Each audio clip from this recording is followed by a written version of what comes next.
औरत का किरदार पाकिस्तानी मीडिया के अलावा हर एक फील्ड में है। औरत का आम लोगों की बनिस्बत स्ट्रॉन्ग होना ज़्यादा मायने रखता है because she has to put in an extra effort to make her space. जो मीडिया का इदारा है वो एक बहुत लिबरल इंस्टीट्यूशन समझा जाता है, और जो हमारा माशरा है वो एक बहुत ज़्यादा कंजर्वेटिव माशरा समझा जाता है। आपने एक बाउंड्री सेट की हुई है कि उसके आगे आपने किसी को आने नहीं देना, तो किसी की मजाल नहीं हो सकती कि वो आपको हाथ भी लगाए, आपको बात भी करे या कुछ भी करे। In media, there are a lot of hurdles for women. The world has been moving forward ever since the first camera was introduced. But in Pakistan, even in 20th century, women still face tons of issues in media. We interviewed some well-known field experts to get their opinions and to share their journeys. बहुत अहम किरदार है, बिल्कुल वैसे ही जैसे ज़िंदगी के हर शोबे में औरत का बहुत अहम किरदार है। फ़र्क सिर्फ ये है कि शायद रिकग्निशन उस लेवल की नहीं मिल रही जिस लेवल की मिलनी चाहिए। लेकिन अगर आप दौरे हाज़िर पे गौर करें तो औरत का बहुत स्ट्रॉन्ग किरदार हमको हर जगह नज़र आता है। We have female directors, we have female CEOs, we have women behind the camera, जैसे आप जैसे बच्चे हैं, you are behind the camera. अब आप जब फील्ड में जाएंगे तो there you go, women representation. Media में ज़्यादा तनकीद का सामना इसलिए करना पड़ता है क्योंकि यहाँ पर it is about your opinions. So जब आप ओपिनियन देते हैं तो ओपिनियन देते हुए आदमी भी हों अगर, तो उनको बहुत बुरे तरीके से उनको रिएक्ट किया जाता है उनकी बातों पे। औरत जब कोई ओपिनियन देती है that is like a political opinion जिससे लोग इख्तलाफ करते हैं, तो फिर उसको ऑब्जेक्टिफाई किया जाता है जवाब में। उसको औरत होने की वजह से उसको जो जवाब दिया जाता है उसमें वो मिसोजिनी और उसके अंदर वो मर्द हजरात की ईगो, वो सारी चीज़ें शामिल हो जाती हैं। गलत तो समझा जाता है। उसका बहुत छोटी सी एक बात करूंगी। कन्हैया लाल कपूर ने एक बार कहा था कि हम हर काम करने वाली औरत को बुरी नज़र से देखते हैं, तवाइफ समझते हैं, शायद इसलिए कि हमने आज तक अपनी ज़िंदगी में सिर्फ उन्हीं को अपने लिए फ़ैसला करते देखा है। तो बेटा बात असल में ये है कि खुद फैसला लेने वाली औरत लोगों को शायद थोड़ी सी ख़तरनाक लगती है। This is one of the reasons जिसकी वजह से औरतें थोड़ी घबराती तो हैं मीडिया में आने से, लेकिन मीडिया एक ऐसी ट्रेनिंग कर देता है औरतों की कि उसके बाद वो ये जो सारी चीज़ें हैं उसको उनके ऊपर इतना ज़्यादा असर नहीं होता। So we are trained. मुझे 12-13 साल हो गए मीडिया के अंदर, तो मुझे कुछ ख़ास एक हद से ज़्यादा फ़र्क नहीं पड़ता। करेक्टर पे बात होती है इंसान की कि वो किस तरह से चीज़ों को लेके चल रहा होता है। If I am a female, मुझे पता है कि मैंने कहाँ पे शट अप कॉल देनी है और कहाँ पे मैंने नो बोलना है फ़ौरन। तो महफूज है, बिल्कुल है, लेकिन देखिए हर फील्ड में कहीं ना कहीं ऐसा इन्वायरमेंट होता है जहाँ पे औरत काम नहीं कर पा रही होती। लेकिन it's all depend on you. अगर आपके अंदर इतने गट्स हैं कि अगर आपको कोई हरास कर रहा है, कोई आपसे बदतमीज़ी कर रहा है, या कोई आपका वो फ़ायदा उठाने की कोशिश कर रहा है, तो आपका इतना माइंड क्लिक होना चाहिए कि आपको पता हो कि अगला बंदा आपसे क्या चाह रहा है। आप उसी टाइम शट अप कॉल दें, नो करें। किसी की हिम्मत नहीं हो कि आपकी तरफ वो उंगली उठाए। मीडिया इंडस्ट्री महफूज है बिल्कुल, पर उसमें ये होता है कि इनके मेल डोमिनेंट हमारा माशरा है। और अगर आप मीडिया की फील्ड को देखें तो उसमें ज़्यादातर जो 90% परसेंटेज है वो मेन है।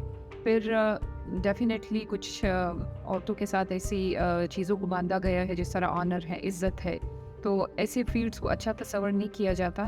फिर उसमें जहाँ पे मर्द रेशो ज़्यादा हो वो एक्सप्लॉइट भी करते हैं। तो ये भी रियलिटी है कि मीडिया में मर्दों की तादाद ज़्यादा है, इसलिए इतना सेफ नहीं कंसिडर किया जाता। पर वो औरतें जो अपने लिए एक मकाम बना सकती है, स्टैंड ले सकती है, तो उन्होंने कुछ स्पेस बनाई है। ये कुछ हमारे माशरे में टैबूज़ भी है जिसमें लोग पहले से ही कंसिडर करते हैं कि ऐसे फील्ड में नहीं जाना जिसमें औरत की इज़्ज़त पे सवाल उठे। क्योंकि मीडिया फील्ड में देखें तो रात को देर तक मर्दों के साथ काम करना पड़ता है, फिर कोई भी बात आ जाती है तो वो औरत की इज़्ज़त पे आती है। इस वजह से लोग इतना सेफ कंसिडर नहीं करते, टाइम का पता नहीं चलना। पर ये है कुछ अभी इस मॉडर्न दौर में औरतें सामने आई हैं और वो स्पेस बना रही है अपनी आने वाली जनरेशन के लिए भी। जैसा मेरे इवेंट्स वगैरह होते हैं और मैं कभी इवेंट्स की कवरेज पे जाती हूँ, तो I always tell my father कि मैं इतने बजे तक वापस आऊँगी। I always take my family in confidence. अगर आपने ट्रस्ट रखा हुआ है तो मेरा नहीं ख्याल कि कोई तनकीद आपके ऊपर करेगा भी। जब मेरे फादर मेरे पे यकीन रखते हैं, जो मेरे भाई मेरे पे यकीन रखते हैं, उनको पता है कि मैं कहाँ हूँ और मैं अपने काम पे हूँ, और ये लोग मेरी काम की नौयत को भी जानते हैं कि ज़ाहिर इवेंट्स वगैरह होते हैं 12-1 बज जाते हैं रात के, तो उनको पता होता है जब मैं वापस भी आ रही होती हूँ, आजकल हालात आपको पता है कि इतने ज़्यादा कोई अच्छे नहीं हैं हमारे मुल्क के, तो मैं यूजुअली यही बातें करती हूँ कि मैं फ़ोन करती हूँ अपने अब्बा को और मैं उनको कॉल पे रखती हूँ अपने साथ, और मैं जब तक घर पहुँच ही जाती हूँ वो मेरे साथ कॉल पे होते हैं। सो ये आप खुद एतमादी खुद देते हैं अपनी फैमिली को भी, उन लोगों को देखा। अब जब मैं अगर कोई मेरे अब्बा को ये बात आके कहता है कि यार रात के 12 बजे बेटी वापस आ रही है, तो आप तनकीद क्यों नहीं करते हो या आप बातें, क्योंकि वो खुद आगे से कह देते हैं वो बेटी मुझे खुद कॉल कर देगी मुझे फ़ोन पे लेके, और जब तक वो घर नहीं पहुंच जाती तब तक वो मेरे साथ फ़ोन पे होती है।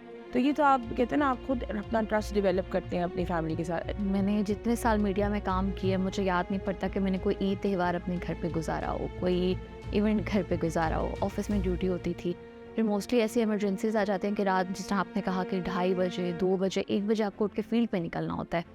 इसको मैनेज करना बहुत डिफ़िकल्ट होता है, लेकिन अगर आपकी फैमिली सपोर्टिव है, आपकी ऑर्गेनाइजेशन सपोर्ट आपको कर रही है, तो आपसे मैनेज हो जाता है। लाइक मैं अपनी बात करूँ तो मैंने बहुत ऐसे इवेंट्स भी कवर किए हैं हेल्थ की बीट में कि हम रात 1-1, 2-2 बजे हॉस्पिटल के बाहर से लाइव दे रहे होते हैं। लेकिन क्योंकि आपको पता है आपका काम है, आपने करना है, और आप अगर एक दफ़ा मना कर सकते हो, 2 दफ़ा कर सकते हो, लेकिन ये फील्ड ही ऐसी है कि इसमें आपका कोई टाइम आपका अपना नहीं है। आप रात हो, दिन हो, सुबह 6 बज रहे हो, आपको कॉल आती है तो आप अवेलेबल हो। बहुत सी लड़कियां इसलिए नहीं जी वो हम पे यकीन नहीं करते, आप यकीन दिला के तो देखें। मैं जब स्टूडेंट थी मैंने जर्नलिज्म ही पढ़ा हुआ है, सो मुझे अखबार नवीसी का बहुत ज़्यादा शौक था। मैं पढ़ती होती थी, अखबारें पढ़ती होती थी, मैं इंटरनेशनल न्यूज़पेपर्स बहुत ज़्यादा पढ़ती थी, मुझे पॉलिटिक्स में इंटरेस्ट था। सो मैंने फिर इसी चीज़ को अपना प्रोफेशन बनाया, क्योंकि मुझे न्यूज़पेपर पढ़ने का शौक था, न्यूज़ रीडिंग का शौक था, पॉलिटिक्स का बहुत शौक था, इंटरनेशनल रिलेशंस जो थे मुझे हमेशा से मुझे बहुत दिलचस्पी रही थी। सो इस वजह से मैं मीडिया में आई हूँ।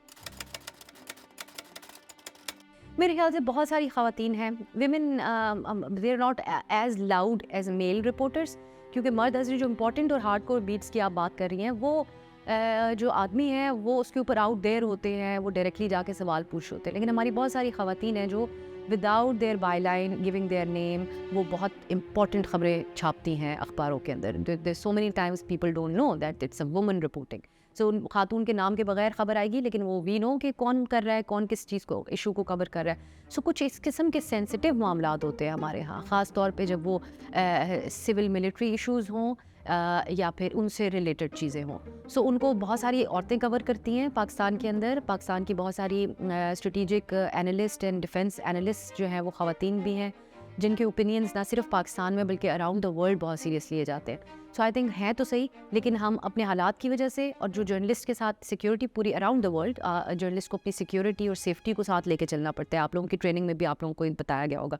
सो उसका कुछ ख्याल औरतों की तरफ से रखा जाता है, लेकिन आई थिंक हार्डकोर बीट्स के ऊपर भी हैं ख़वातीन। हाँ, और ज़्यादा तादाद बढ़ने की ज़रूरत है।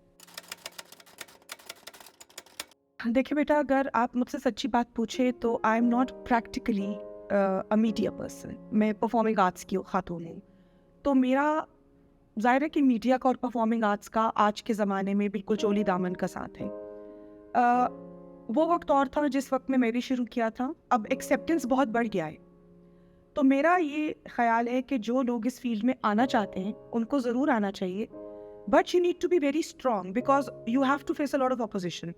और सबसे बड़ी लड़ाई वो है जो आपको अपने घर के अंदर लड़नी पड़ती है, बिकॉज आपके घर से ही लोग उठेंगे और कहेंगे ये फील्ड अच्छा नहीं है, शरीफ लड़कियों के लिए नहीं है, ख़वातीन के लिए सूटेबल नहीं है। कि पाकिस्तान एक ऐसा मुल्क है, ऐसा नज़र आना चाहिए दुनिया को, कि जहाँ पर औरतें भी डिसीजन मेकर्स हैं, औरतें भी ओपिनियन मेकर्स हैं।